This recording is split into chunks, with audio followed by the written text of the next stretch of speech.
요한계시록 13장 1에서 18절 말씀입니다. 13장. 내가 보니 바다에서 한 짐승이 나오는데 뿔이 10이요 머리가 7이라. 그 뿔에는 10왕관이 있고 그 머리들에는 신성모독하는 이름들이 있더라. 내가 본 짐승은 표범과 비슷하고 그 발은 곰의 발 같고 그 입은 사자의 입 같은데 용이 자기의 능력과 보좌와 큰 권세를 그에게 주었더라. 그의 머리 하나가 상하여 죽게 된 것 같더니 그 죽게 되었던 상처가 나음에 온 땅이 놀랍게 여겨 짐승을 따르고 용이 짐승에게 권세를 주므로 용에게 경배하며 짐승에게 경배하여 이르되 누가 이 짐승과 같으냐? 누가 능히 이와 더불어 싸우리요? 하더라. 또 짐승이 과장되고 신성모독을 말하는 입을 받고 또 42달 동안 일할 권세를 받으니라. 짐승이 입을 벌려 하나님을 향하여 비방하되 그의 이름과 그의 장막 곧 하늘에 사는 자들을 비방하더라. 또 권세를 받아 성도들과 싸워 이기게 되고 각 족속과 백성과 방언과 나라를 다스리는 권세를 받으니 죽임을 당한 어린 양의 생명책에 창세 이후로 이름이 기록되지 못하고 이 땅에 사는 자들은 다 그 짐승에게 경배하리라. 누구든지 귀가 있거든 들을지어다. 사로잡힐 자는 사로잡혀 갈 것이요 칼에 죽을 자는 마땅히 칼에 죽을 것이니 성도들의 인내와 믿음이 여기 있느니라. 사랑하는 형제 여러분, 10월 17일 화요일 저녁 목상에 오신 것을 환영합니다. 요한계시록의 요지는 그리스도의 등장으로 인해 도래할 대종말까지의 과정을 알리시는 것인데요. 결론적으로 불신 세상은 심판을 당하고 믿음을 지킨 교회는 영원한 임마누엘로 들어간다, 이것입니다. 4장은 최후의 심판이 벌어질 재판정이고요. 5장은 재판의 정당한 주체가 그리스도이심을 보여주고요. 6장에서는 드디어 봉인을 하나씩 떼실 때마다 재앙이 집행되는데 6째 인까지 떼있고요. 7장에는 사병이 있어서 14만 4천의 하나님의 종들의 이마에 인이 쳐지고 나서 아무도 능히 셀 수 없는 수의 백성이 하나님과 어린 양 그리스도의 구원을 찬양합니다. 그리고 8장은 드디어 7째 인을 떼자 제단 불로 성도의 기도는 향이 되어 하나님께 올려지고 땅에 거하는 자들에게는 제단 불이 재앙으로 쏟아졌습니다. 그리고 나팔의 재앙이 첫째부터 넷째까지 집행됩니다. 7째 인을 떼기 직전과 직후의 장면은 7째의 심판이 결정적인 것임을 이제 알게 하는 그런 역할들을 합니다. 9장은 5째, 6째 나팔의 재앙이 있고요. 그리고 10장과 11장은 7째 나팔 직전의 삽경이에요. 그래서 7째 나팔, 7째 인 직전과 직후처럼 7째 나팔 직전과 직후 이렇게 삽경들이 있죠. 10장과 11장은 이 조속한 심판의 확실성이 선언된 후에 요한이 작은 책을 먹었더니 내 입에는 꿀같이 다나 먹은 후에 내 배에서는 쓰게 되었다 했고요. 이것은 언약 백성에게는 구원의 기쁨이지만 동일한 그 말씀이 믿지 않는 자들에게는 심판의 말씀이고 그리스도인들은 온 세상에 그 심판의 말씀을 전해야 하므로 쓰디 쓴 것입니다. 그리고 갈대자로 성전과 제단과 경배하는 자들을 측량하라 하셨고요. 이방인에게 짓밟힐 영역은 측량하지 말라 하셨습니다. 42달 즉 1260일 동안 짓밟히는데 두 증인은 바로 그 기간 동안 예언을 하고 그들에게 즉 짓밟는 자들에게 죽임을 당하지만 부활하여서 승천하고 성은 큰 지진에 10분의 1이 무너지고 7,000명이 죽습니다. 그리고 7째 나팔을 부니 다시 재판정이 나와서 하늘의 천사들의 찬양에 24 장로들이 화답하여서 하나님의 심판의 완전한 그 완성을 찬양하며 하늘에 하나님의 성전이 열리는 것까지가 11장이었습니다. 12장은 이 심판이 있기까지의 과정이 어떤 것인지를 확인시켜주는 드라마가 펼쳐집니다. 14장까지 갈 것이고요. 12장부터 마귀와 교회의 싸움이 드라마로 나타납니다. 해를 옷 입은 여자로 상징된 교회가 역사 속에서 그리스도를 배태하고 산고를 겪고 출산 후에는 마귀의 공격이 있지만 그리스도를 하나님께 올려드리는 것에 성공하고 1260일의 양육 및 보호의 때를 광야에서 지내는데요. 그동안 하늘의 전쟁에서 마귀는 패배하여 땅에 떨어집니다. 영적 전쟁의 비결은 하나님의 능력과 그리스도의 권세가 나타나서 믿음의 형제들이 어린 양의 피와 자기들이 증언하는 말씀으로써 그를 이겼으니 그들은 죽기까지 자기들의 생명을 아끼지 아니하였기 때문이다 라는 걸 밝혀주시고요. 용 즉 마귀는 계속해서 그리스도의 교회에 대한 공격을 포기하지 않는데요. 그러나 한때 두때 반때만큼은 보호 안에서 양육되는 때입니다. 그리스도와의 동행 기간이 완전한 보호와 양육의 때라는 그런 뜻이죠. 한때 두때 반때 1260일 그리고 3년 반 전부 같은 기간이죠. 네.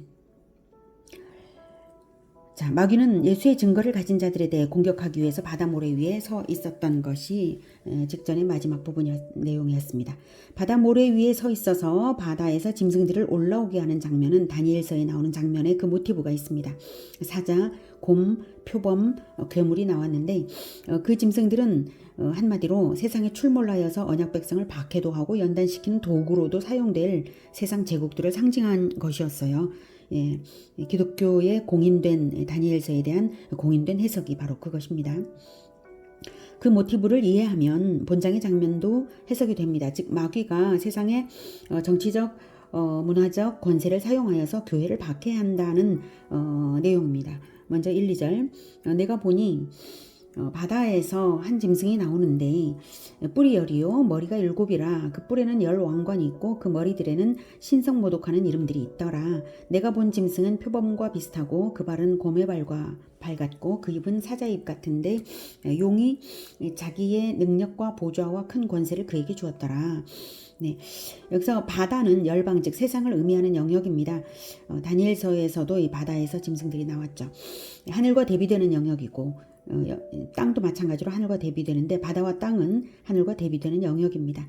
특히 바다는 온 세계가 다 바다 위에 있는 것이죠. 그래서 바다에서 올라온다는 것은 세계 열강의 권세를 가지고 올라오는 자리라는 뜻입니다. 요한계시록은 소아시아 7교회에게 보내는 편지임을 생각해 볼 때 사도 요한 당시의 그리스도인들은 이 말을 바로 알아들을 수 있습니다. 이 이미지가 자기들이 익히 읽었던 구약성경의 다니엘서의 이미지이기 때문에 다니엘이 바다에서 올라온 네 짐승의 환상을 본 것이 네 제국에 관한 것임을 알므로 본절이 말하는 것도 제국의 권력임을 알아듣습니다. 예, 그래서 그 당시 요한 당시의 7교회는 이 요한이 보낸 이 편지가 이해하지 못할 바가 아니에요. 근데 왜 이렇게 어렵게 썼을까 이렇게 생각되실 수 있는데 그 당시는 로마의 박해가 있잖아요. 이 편지도 로마인들은 구약 성경을 모르니까 이 편지의 의미를 알아듣지 못하고 그저 무슨 환타지 소설처럼 옛날 이야기처럼 그렇게 여겨지게 되고요. 그러나 교회들은 무슨 뜻인지를 알아듣고 이러는 거죠. 그래서 이제 사실 지금 반모섬 유배지에서 보내는 편지잖아요. 그러니까 로마인들이 보고 그것을 알아차려 버리면 안 되고 교회들은 그것을 알아들어야 하기 때문에 서로가 이제 교회와 사도 요한 사이에서는 쉽게 이해할 수 있는 이제 이 안모의 해설서가 바로 구약성경이죠. 그러니까 구약성경의 모티브를 가지고 쓴 거예요. 자, 아무튼 그 당시 사람들은 알아들을 수 있었고 우리는 또 이제 세월이 흘러서 조금 다시 어려워지는 부분이 있지만 아무튼 다니엘서가 있기 때문에 이 부분 다 이해가 되는 것입니다. 자, 다니엘서에서 해석의 키를 주고 있는 부분 그럼 이제 읽어드릴게요. 이제 다니엘 그 키가 되는 부분들이 한 부분만은 아니지만 한 부분만 읽어드리겠습니다. 다니엘 7장 17에서 27절까지를 제가 읽어드리겠습니다. 그 네 큰 짐승은 세상에 일어날 네 왕이라. 이 다니엘에게 그 천사가 해석을 해주는 거예요. 네 큰 짐승 아까 말씀드렸던 사자, 곰, 표범 그리고 아주 무서운 괴물로 나타난 그 짐승 네 짐승의 환상을 보고 난 다음에 물어보니까 이제 천사가 해석을 해주는 거예요. 그 네 큰 짐승은 세상에 일어날 네 왕이다 해석을 해주는 거죠. 짐승은 왕이다, 즉 권력이다, 정치 권력이다 이 말이에요. 지극히 높으신 이의 성도들이 나라를 얻으리니 그 누림이 영원하고 영원하리라. 즉 그 세상 권력, 정치 권력들이 영원한 것이 아니다. 성도가 나라를 얻는 그것이 영원하다 이렇게 말해줬어요. 자, 이에 내가 넷째 짐승에 관하여 확실히 알고자 하였으니 곧 그것은 모든 짐승과 달라서 심히 무섭더라. 그 이는 쇠요 그 발톱은 노신이 먹고 부서뜨리고 나머지는 발로 밟았으며 또 그것의 머리에는 10뿔이 있고 그 외에 또 다른 뿔이 나오매 새 뿔이 그 앞에서 빠졌으며 그 뿔에는 눈도 있고 큰 말을 하는 입도 있고 그 모양이 그 동류보다 더 커 보이더라. 이렇게 이제 말하고 있는 이제 부분이 이제 지금 요한계시록에 나와 있는 부분이 다니엘서에서 말한 그 네 짐승을 결합한 모양으로 되고 있는데 특히 마지막 네 번째의 그 짐승과 더욱 유사하죠. 계속 다니엘서 읽겠습니다.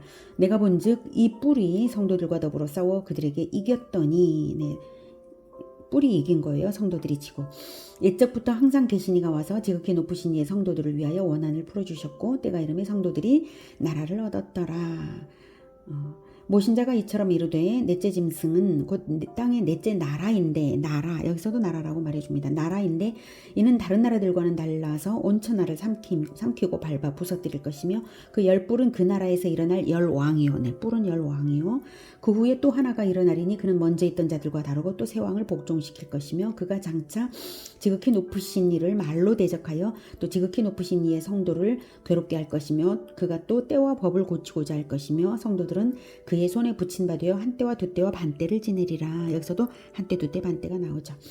자, 그러나 심판이 시작되면 그는 권세를 빼앗기고 완전히 멸망할 것이요 나라와 권세와 온 천하 나라들의 위세가 지극히 높으신 이의 거룩한 백성에게 붙인 바 되리니 그의 나라는 영원한 나라이라 모든 권세 있는 자들이 다 그를 섬기며 복종하리라. 이렇게 다니엘 7장 17에서 27절까지 읽어드렸습니다. 자, 핵심은 하나님의 나라는 영원한 나라다. 반드시 하나님의 나라가 이긴다라는 거죠. 네, 그 어떤 그 정치 권력이 대단히 막강해 보여도 결코 하나님 나라를 이기지 못하고 다 쓰러져 가는 것입니다. 이것을 우리가 기억하는 게 아주 중요한 겁니다. 자, 해석의 핵심은요. 해석의 그 열쇠는 짐승은 나라다라고 했죠. 예. 정치 권력을 짐승으로 나타낸 것입니다. 그러므로 사도 요한이 본 이 1, 2절의 짐승은 다니엘서의 네 짐승의 혼합적 모습으로서 당시 로마 제국과 동일시되는 것이 매우 자연스럽습니다. 요한 당시 교회들은 그들이 로마 제국으로부터 극한 박해를 당하고 있는 처지였잖아요. 그리고 로마는 신성모독을 자행하면서 박해를 했고요. 그래서 신성모독을 하며 박해를 하는 그 짐승들이 그 짐승이 곧 로마 제국과 같은 존재임을 체험적으로도 알아차립니다. 로마 제국이 바로 그 짐승과 같은 존재임을 체험적으로 알아차립니다. 자, 이렇게 다니엘서가 열쇠를 제공하고 체험적으로도 알아듣다시피 요한계시록의 짐승들은 마귀의 조종 하에 있는 세상 권력이라고 말할 수 있고요. 종말 때까지 이 구조는 그대로 계속 진행이 되는 것입니다. 지금까지 역사 속에서 그리스도인들을 박해한 것은 정치 권력이었어요. 네. 자, 뿔이 10이요 머리가 7이라 그 뿔에는 10왕관이 있다라고 나오고 있죠. 예, 이것은 여기서 숫자들을 문자적 의미로 해석할 필요는 없다고 봅니다. 10은 아주 많다는 뜻이고요. 7도 완전수죠. 예, 많은 나라의 절대 왕권들이라고 일반화해서 해석해도 의미가 달라지지는 않습니다. 제국이죠. 네. 다음 3절. 그의 머리 하나가 상하여 죽게 된 것 같더니 그 죽게 되었던 상처가 나음에 온 땅이 놀랍게 여겨 짐승을 따르고 용이 짐승에게 권세를 주므로 용에게 경배하며 짐승에게 경배하여 이르되 누가 이 짐승과 같으냐 누가 능히 이와 더불어 싸우리요 하더라. 또 짐승이 과장되고 신성모독을 말하는 입을 받고 또 42달 동안 일할 권세를 받으니라. 짐승이 입을 벌려 하나님을 향하여 비방하되 그의 이름과 그의 장막 곧 하늘에 사는 자들을 비방하더라. 네. 42달이 3년 반이고 1260일 즉 그리스도의 공생애요 교회의 보호와 성장 기간이라고 말씀을 드렸어요. 그러므로 42달 동안 일할 권세를 짐승이 받았다는 것은 즉 존재 목적이 그리스도를 대항하기 위한 자라는 뜻입니다. 그 42달은 한시적인 기간이고요. 영원하지 않아요. 결코. 예, 42달.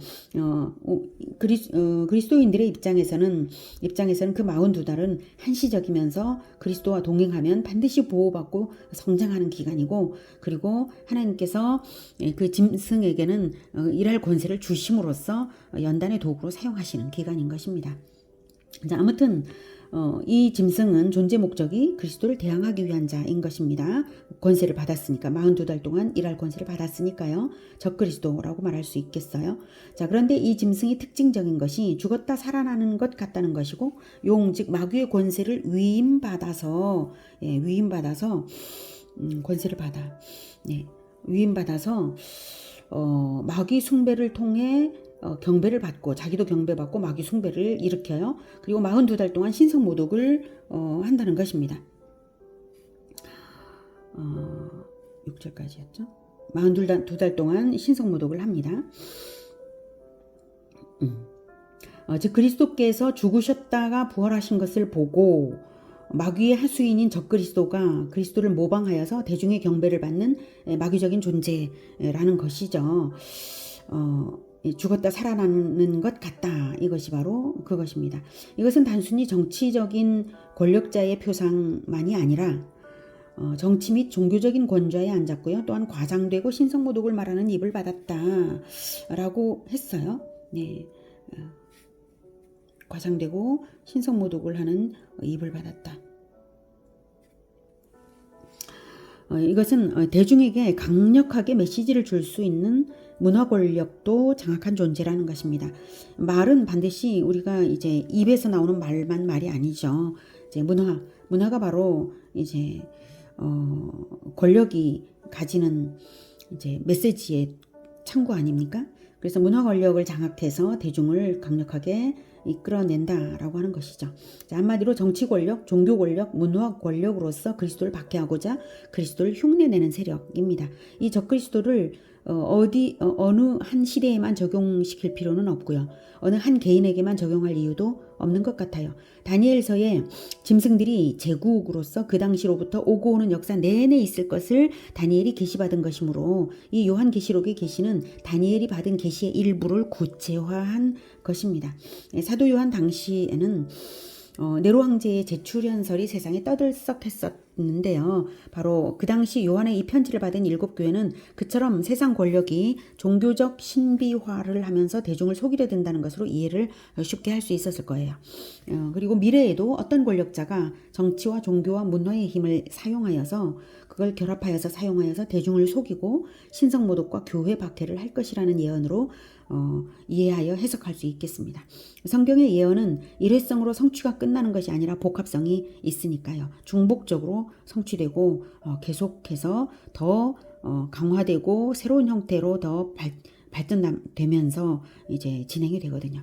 자, 이 적그리스도의 힘은 대단해서 온 세계를 장악할 정도이고 교회를 한때에 이깁니다. 7절에 또 권세를 받아 성도들과 싸워 이기게 되고 각 족속과 백성과 방언과 나라를 다스리는 권세를 받으니 즉 온 세상을 다 다스리는 권세를 받은 거예요. 성도들과 싸워 이기고요. 네. 그 8절 죽임을 당한 어린 양의 생명책에 창세 이후로 이름이 기록되지 못하고 이 땅에 사는 자들은 다 그 짐승에게 경배하리라. 네, 이렇게 적그리스도의 승리는 광범위하고 분명하게 나타나지만 중요한 것은요. 생명책에 이름이 없는 자들만 그를 경배한다는 점이죠.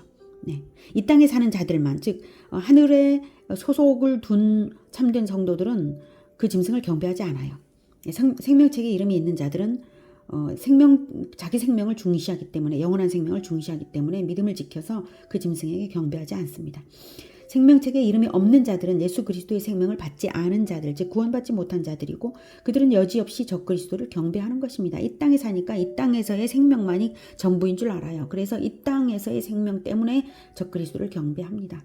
영원한 생명을 생각지 못하니까 이 땅에서만 이 땅의 것을 두려워해요. 자, 하나님은 적그리스도 짐승의 준동은 사실 하나님께서 허락하사 시험의 과정으로 주신 것이거든요. 자, 그래서 9절 누구든지 귀가 있거든 들을지어다. 사로잡힐 자는 사로잡혀 갈 것이요 칼에 죽을 자는 마땅히 칼에 죽을 것이니 성도들의 인내와 믿음이 여기 있느니라. 네, 인내와 믿음이 있는 성도들은 승리한다는 것입니다.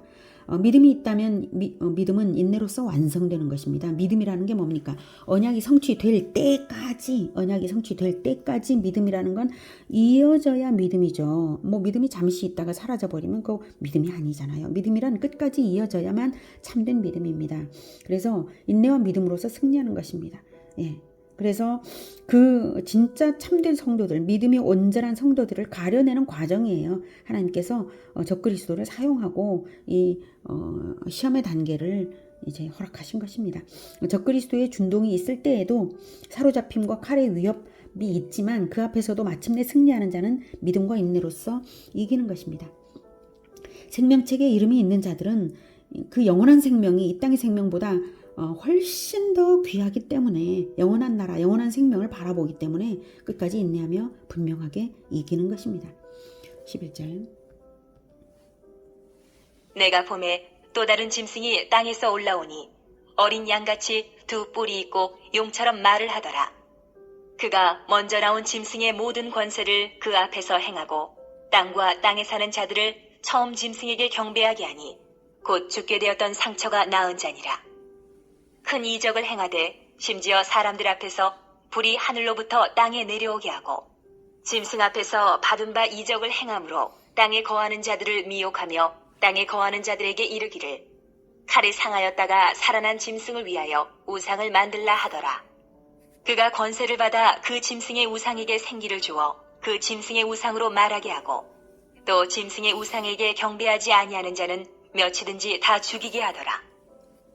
네, 10절까지의 짐승이 적그리스도요 정치적 권력이 주된 힘이었다면 이 11절에 나온 또 다른 짐승은 적그리스도를 우상화하고 신격화하는 그러한 역할을 맡은 거짓 선지자입니다. 어린 양같이 두 뿔이고 용처럼 말을 하더라고 하죠. 종교 권력을 앞세우고 마귀의 신성모독의 말을 하는 자입니다. 어린 양 흉내를 내는 거예요. 그리스도 흉내를 내는. 예. 그리고 땅에 사는 자들, 즉 불신자들로 하여금 처음 짐승에게 경배하게 합니다. 처음 짐승, 즉 정치 권력을 주로 하는 그 권력자에게 경배하게 하는 자입니다. 하늘에 사는 참 성도들은 그 대상이 아닙니다. 땅에 사는 자들에게 그렇게 합니다. 진정한 성도에게는 이렇게 일을 하지 못해요. 자, 이 거짓 선지자는 이적도 행하는 능력이 있습니다. 엘리야처럼 이제 불이 하늘에서 땅으로 내려오기도 하고요. 마귀적 능력을 사용하는 것이죠. 어쩌면 이제 아주 발달한 이 과학의 능력을 사용하는 것일 수도 있습니다. 짐승의 우상을 살아있는 듯이 움직이기도 하고 말하기도 하면서 우상에게 경배하지 않는 자들의 생명도 이제 빼앗아요. 어떻게 이런 능력이 가능할 것인가 의문이 들 텐데요. 생명을 주는 능력은 절대적으로 하나님의 능력이지 그 어느 누구도 할 수 없는 일이죠. 여기서 생기를 주어 말하게 한다라고 하는 것은 사실은 진짜로 생명을 준다는 게 아니고 다만 그런 흉내를 내어 사수를 부린다는 것입니다. 현대 과학은 이러한 속임수가 가능한 단계에 들어섰어요. 웬만하면 알아차릴 수 없을 정도로 인간과 똑같이 로봇을 제작할 수도 있고 심지어 동물 복제의 능력까지 있는 것이 사실이니까 악한 자가 인간 복제도 못할 것이 없는 것이죠. 과학의 힘으로 종교적 신비로 포장하여서 정치 권력을 작동하면서 마귀가 일하면 대대적인 대중 미혹도 가능하고 자기들의 명령에 불복하는 자들을 죽이는 것을 할 수 있는 것입니다. 그리고 인간 복제를 한다면 그게 생명을 만드는 게 아닌가 혹시 이렇게 생각하실 수 있는데요. 여러분, 동물 복제를 할 때에 원래 동물이 있으니까 그 동물의 유전자를 사용해서 새로운 다른 이제 후손이 되는 동물을 복제하는 것이지 원래 동물이 없는 데서 인간이 동물을 창조하는 거 아니거든요. 예. 그러니까 인간 복제도 마찬가지로 인간이 만든 게 아니에요. 인간 복제 능력은 있어요. 동물 복제 능력이 있으니까 복제 능력은 있는데 그것이 새로운 생명의 창조는 아니다라고 하는 것을 아시기 바랍니다. 그럼 진짜로 인간 복제를 할 때에 그 복제된 인간에게는 영혼이 있는가 이런 걸 우리가 잠시 생각해 보면 약간 곁길이지만 생각해 본다면 복제된 인간에게도 저는 영혼이 있다고 생각합니다. 말하자면 하와죠. 하와가 아담의 갈비뼈에서 복제된 인간 아닙니까? 그러나 분명히 영혼이 있었어요. 그러니까 복제된 인간이든 아니면은 태에서 출산한 인간이든 인간입니다.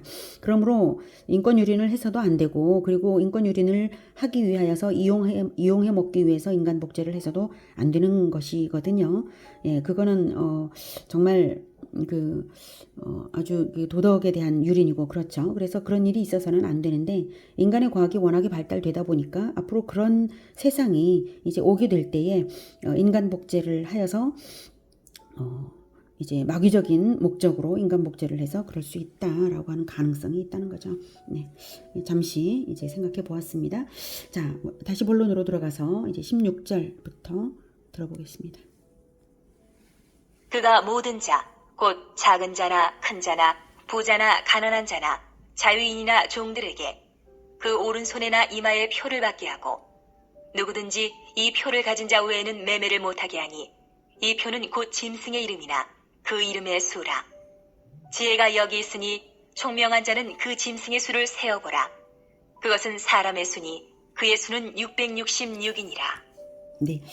16절에 그 오른손이나 이마에 표를 받게 하는 것은 신명기에서 하나님께서 언약 백성 이스라엘의 내적 정체성, 외적 정체성을 분명히 하도록 손목에 기호 미간에 표를 하라고 명하신 것이 있어요.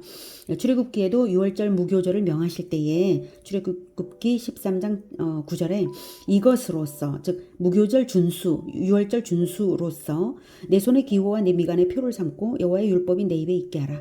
이는 여호와께서 강하신 손으로 너를 애굽에서 인도하여 내셨다. 이렇게 말씀을 하셨거든요. 그러니까 실제로 이스라엘 백성들이 정말로 손에 뭐 무교병이라도 메고 다녔나요? 그러지 않았잖아요. 미간에 뭐 표를 그리고 다녔나요? 아니잖아요.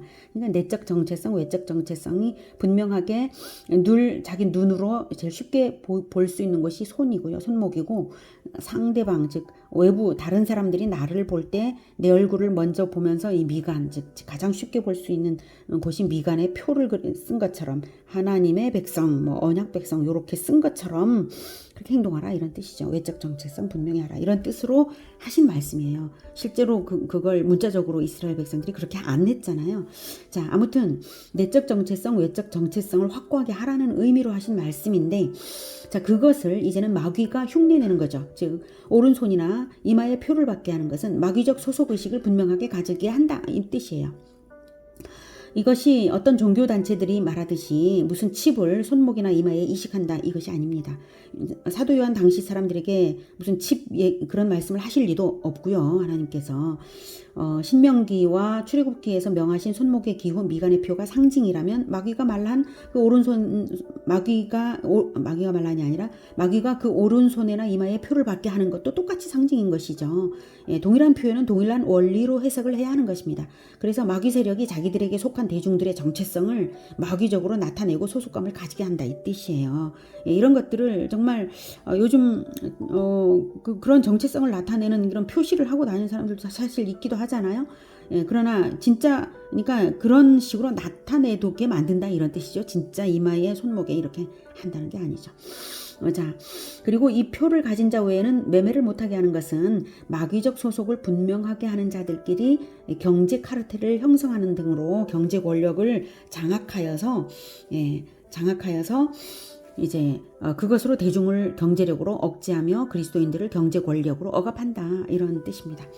자, 이 표는 짐승의 표니 곧 짐승의 이름이니 그 이름의 수라.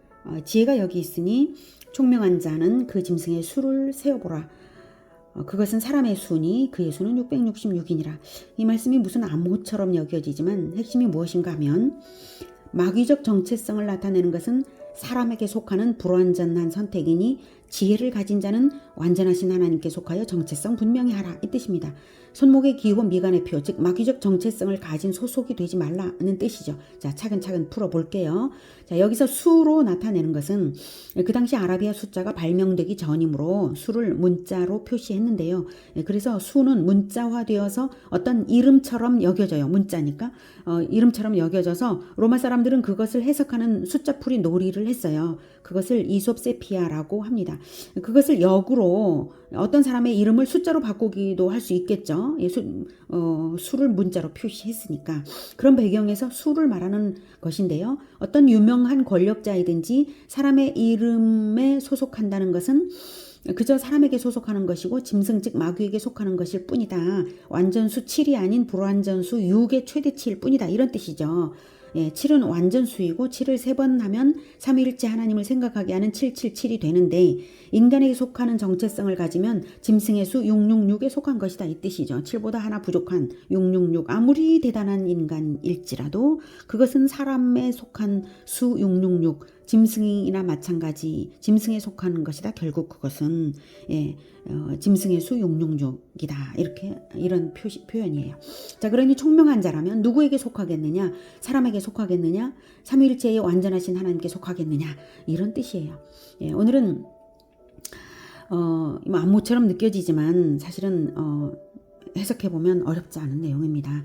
자, 핵심은 뭡니까? 바다와 땅의 두 짐승의 환상을 통해서 세상 권력이 아무리 강력한 박해를 한다 해도 믿음 있는 자는 인내로서 승리하고 그 어떤 억압이 있다 해도 사람에게 속하지 말고 하나님께 속하여서 완전한데 끝까지 인내로서 믿음을 끝까지 지켜 거하라 라는 가르침을 받았습니다.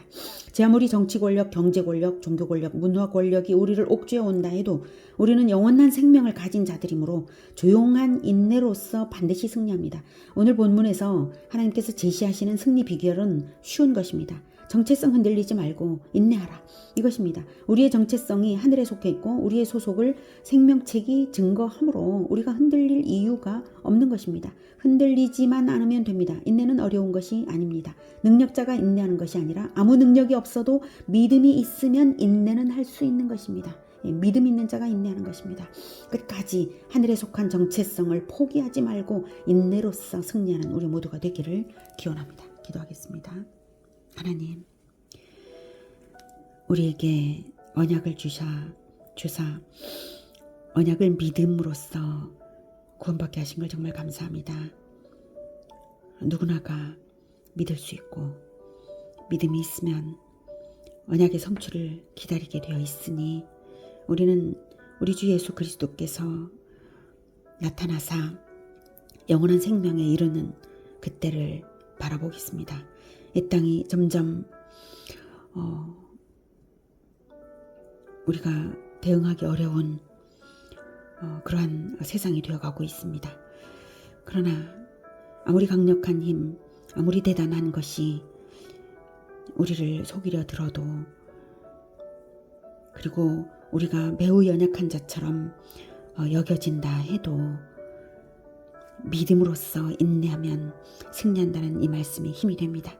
하나님, 우리가 이것을 결코 놓치지 않고 끝까지 세상에 지지 않고 오직 인내로써 믿음을 완성할 수 있도록 하겠습니다. 주님 도와 주시옵소서.